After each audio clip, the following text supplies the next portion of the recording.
যোগী রাজ্যে আর পড়ানো যাবে না মুঘলদের ইতিহাস, বড় পদক্ষেপ নিল যোগী আদিত্যনাথ সরকার। উত্তরপ্রদেশে দ্বাদশ শ্রেণীর পড়ুয়ারা মুঘল সম্রাটদের ইতিহাস আর পড়বে না বলে জানা যাচ্ছে। আর উত্তরপ্রদেশ সরকারের এমন সিদ্ধান্ত ইউপি বোর্ড ও সিবিএসই উভয় ক্ষেত্রেই প্রযোজ্য হবে। পড়ানো যাবে না মোগল সাম্রাজ্যের ইতিহাস, যোগীর নির্দেশে বড় বদল উত্তরপ্রদেশ সিলেবাস। যোগী রাজ্যে আর পড়ানো যাবে না মুঘলদের ইতিহাস, বড় পদক্ষেপ নিল যোগী আদিত্যনাথ সরকার। শিক্ষা দপ্তর সূত্রে খবর, 2023-24 শিক্ষাবর্ষ থেকে এনসিইআরটি দ্বাদশ শ্রেণীর বইয়ের ভারতীয় ইতিহাসের কিছু বিষয় থেকে মোগল দরবার এবং শাসক সম্পর্কিত পাঠ্য সরিয়ে দেওয়া হয়েছে। এখনও পর্যন্ত আকবরনামা, বাদশাহনামা, পাণ্ডুলিপির রচনা, মুঘল সম্রাট ও তাদের সাম্রাজ্য, আদর্শ রাষ্ট্র, উপাধি, রাজকীয় আমলাতন্ত্র, পরিবারতন্ত্র, তথ্য ও সাম্রাজ্য, মুঘল অভিজাততন্ত্র এবং আনুষ্ঠানিক ধর্ম শেখানো হতো। কিন্তু তা আর দীর্ঘমেয়াদী হলো না উত্তরপ্রদেশের পাঠ্যপুস্তকে।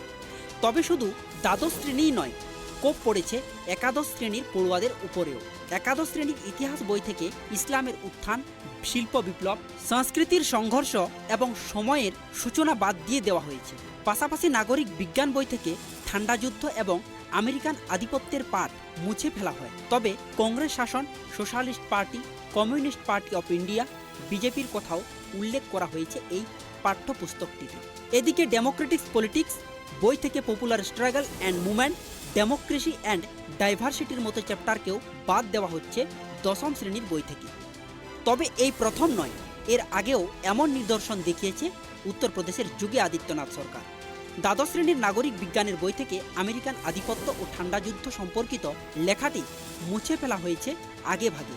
এছাড়া স্বাধীন ভারতের রাজনীতির বই থেকে এক দলের আধিপত্য ও গণ আন্দোলনের উত্থানের সময়কাল মুছে ফেলা হয়। উল্লেখযোগ্যভাবে এর আগেও মুঘলদের নামে নাম করা অনেক জায়গার নাম পরিবর্তন করেছে উত্তরপ্রদেশের যোগী আদিত্যনাথ সরকার। আর যোগী সরকারের এমন সিদ্ধান্তের পরে শুরু হয়েছে উত্তরপ্রদেশের নয়া বিতর্ক। প্রশ্ন উঠতে শুরু করেছে, এভাবে আর কতদিন চলবে যোগী আদিত্যনাথের তুগলকি শাসন? এতে আখেরে ক্ষতি হচ্ছে যুব সমাজের। Bureau report, tribe TV.